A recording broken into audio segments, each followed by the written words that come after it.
Hello అందరికీ, నేనైతే చాలా బాగున్నానండి.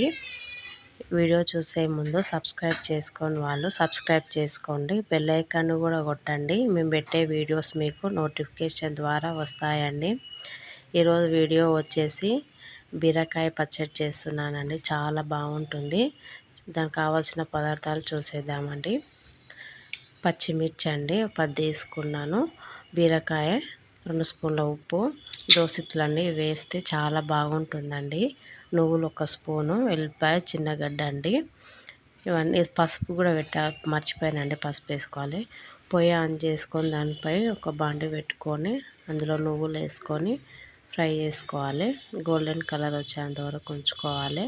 ఉంచేసుకున్నాక తీసేసుకొని అదే బాండిలో 1 స్పూను ఆయిల్ పోసుకొని పచ్చిమిర్చి వేసి కాస్త వేగనివ్వాలి.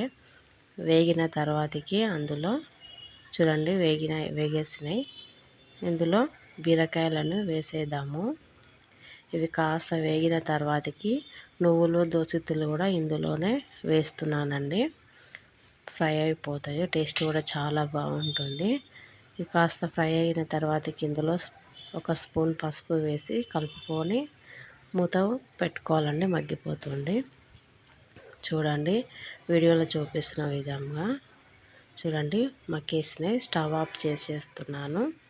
ఈ చల్లారిన తర్వాతకి మిక్సీ వేసేసుకుంటే సరిపోతుందండి.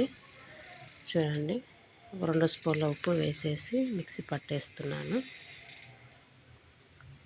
అదే పొయ్యి పైన అదే బాండీలో 1 స్పూన్ ఆయిల్ పోసి అందులో జీలకర్ర మెంతులు ఆవాలు వేసుకోవాలండి. పోపు గింజలు వేసుకున్న తర్వాతకి అవి కాస్త వేగినాక ఒక సగం స్పూను పసుపు వేసి మిక్సీ పట్టుకున్న ఈ పేస్ట్ని మనం ఇందులో వేసుకోవాలి, బీరకాయ పేస్ట్ని.